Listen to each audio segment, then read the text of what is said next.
Want to join us behind the podium? That'll be amazing. Yeah. And grab a sign, please.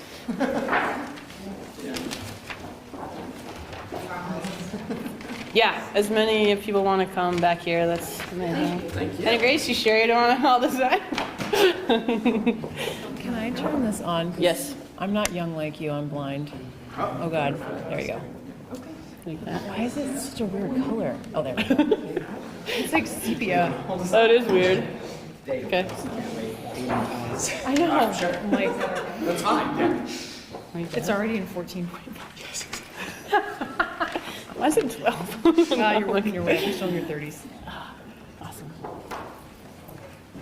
All set? Good? You good? Cool. Good afternoon and welcome. I'd like to start off by thanking Zach Tominelli and VPIRG for co-hosting this event with me.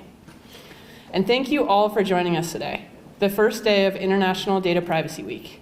I'm really excited to celebrate strong privacy protections for Vermonters, for Americans, and in the interest of preserving our humanity on a global scale. We're here today because the digital landscape we inhabit has brought incredible conveniences, but has also created a system where our personal information is being exploited for profit, often without our knowledge or consent. Every day, Vermonters are facing real-world consequences from opaque data practices and algorithmic collusion. This isn't just an abstract tech issue. It's an economic justice issue.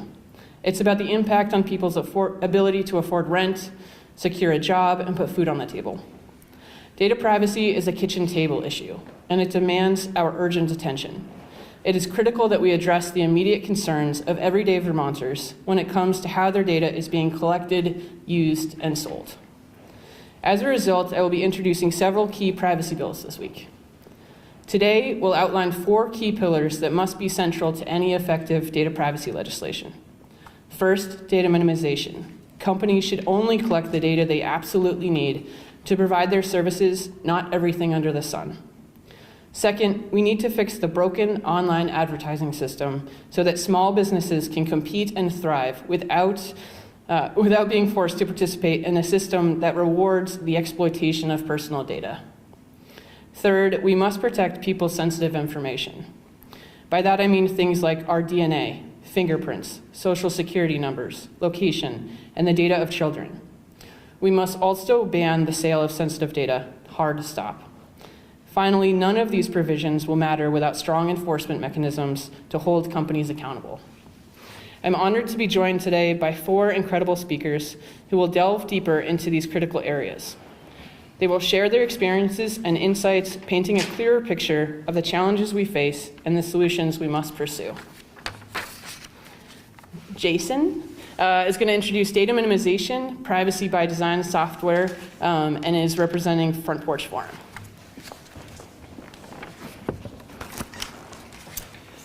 Thank you. My name is Jason Van Drysch. I'm the Chief of Staff at Front Porch Forum. We're a family-owned business that employs 30 Vermonters to deliver our core service, a town-by-town network of thoughtfully moderated online forums that serve as essential civic infrastructure for Vermont communities. You've probably heard from opponents of privacy that the internet can't function unless companies are allowed to collect whatever data they want about their users and do whatever they want with it. I'm here to tell you firsthand that that isn't true.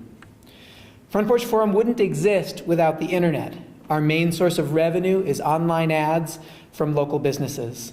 But because our business model is built on relationships and trust, not on surveillance, we don't actually need to collect that much data from our members in order to make our model work.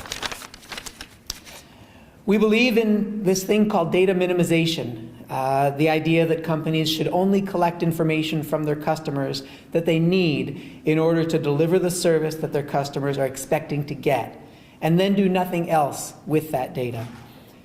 So all we ask of our members is what we need to sign them up for the right forum and deliver their daily digest of postings from neighbors, their name, their physical address, and their email address. That's it. Like many long-standing, reputable Vermont businesses, our business model works because it's built on respect for the people we serve. Our 240,000 Vermont members click the ads in their forum at high rates because they trust that Front Porch Forum delivers reliable, honest content, including ads. That's way more effective than creepy targeting. So our experience has been that data minimization is not only workable, it's a good thing. Customers, that is, people, appreciate being treated with respect. Surveillance, on the other hand, damages trust and pushes people away. You do better by treating people with respect than by spying on them. And that's why Front Porch Forum supports a Vermont privacy law. Next, we'll hear from Scott Greaves about online advertising and how it undercuts small businesses that it claims to help.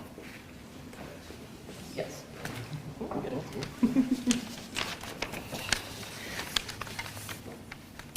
Good morning, my name is Scott Graves, and I am currently a resident of Rutland, Vermont.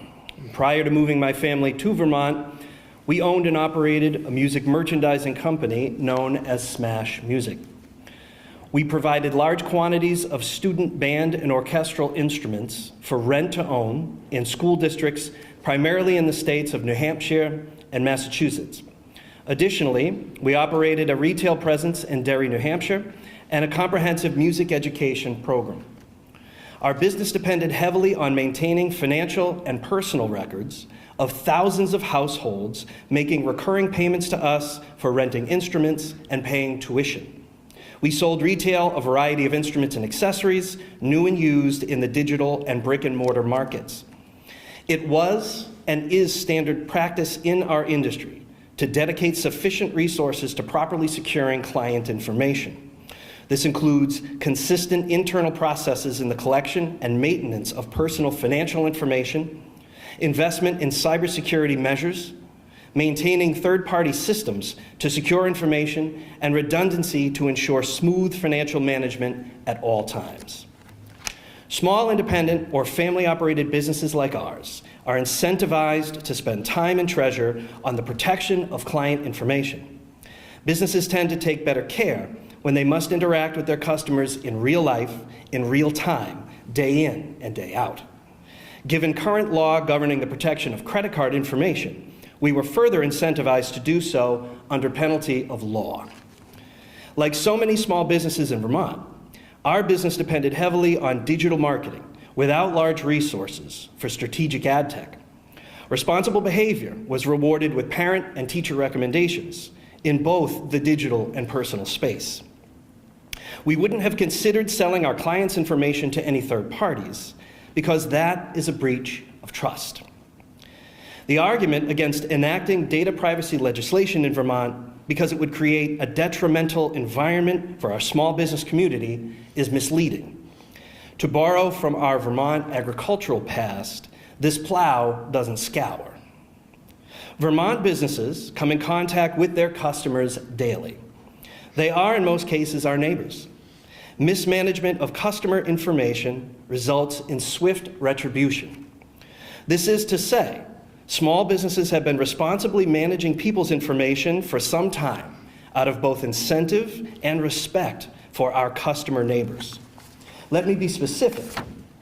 If I took the names and emails of 10,000 of my rental clients and unbeknownst to them, sold their contact information to a large online retailer for marketing purposes, I would find myself out of business. Without further future legislation, our current environment lends advantage to our larger competitors while seeding mistrust overall between customers and retail. And let me tell you what small independent retail and competition has actually become.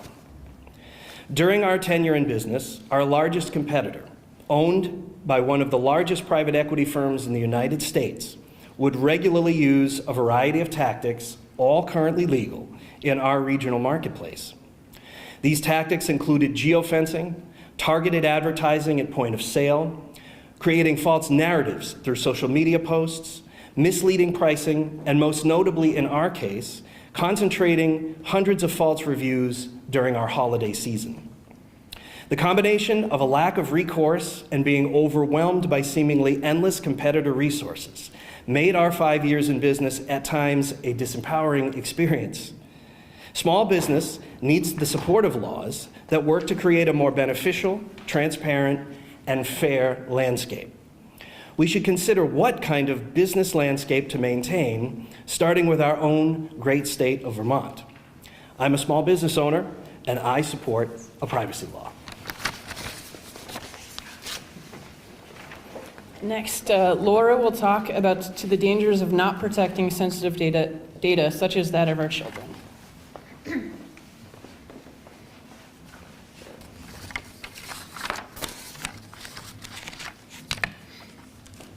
Is it safe? Does it work? Is it legal? My name is Laura Derendinger. My children are ages 15, 13, 11, and 9. And I'm here to tell you today that there is no school in Vermont where I can send my children without them being forced into a situation where their private and sensitive information is up for sale for anybody who wants to buy it. When we put products in front of children, we can all agree usually to vet the product, formally or informally, with 3 basic questions. Is it safe? Does it work? And is it legal? When we understand how online products are used in schools, the answer to all 3 of these products is a resounding no. Today, I share with you my concerns about the misuse of data and my high concern about student data privacy. We all know from multiple sources that the online products that are sold to schools harvest, store, and then sell extremely sensitive data about our children.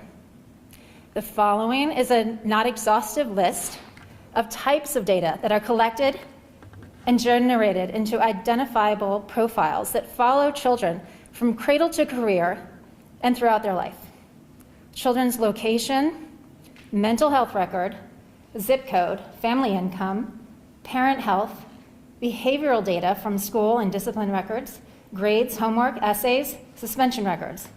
We are told these online products that schools use are mere digital filing cabinets to more effectively and efficiently store and manage information. This is not true. Any of the sensitive data is available for anyone who wants to buy it. So what's the harm? Aside from the documented chronic stress students feel from constant surveillance, the collection, misuse, and sale of data perpetuates discrimination against the children we are trying most to protect. Should HR firms, universities, lending institutions, insurance companies be allowed to use this private data to make decisions? Right now, we parents have an impossible choice. Enrolling our children in school means we must sacrifice a fundamental right to privacy. We should not have to choose between our right to privacy and our right to an education. We need to ban the sale of sensitive data about our children and our health and our location. People like me shouldn't have to choose between participating in society and putting their privacy at risk. We need a law that gives people real protection and real choices. And finally, Attorney General Charity Clark is going to talk to enforcement mechanisms.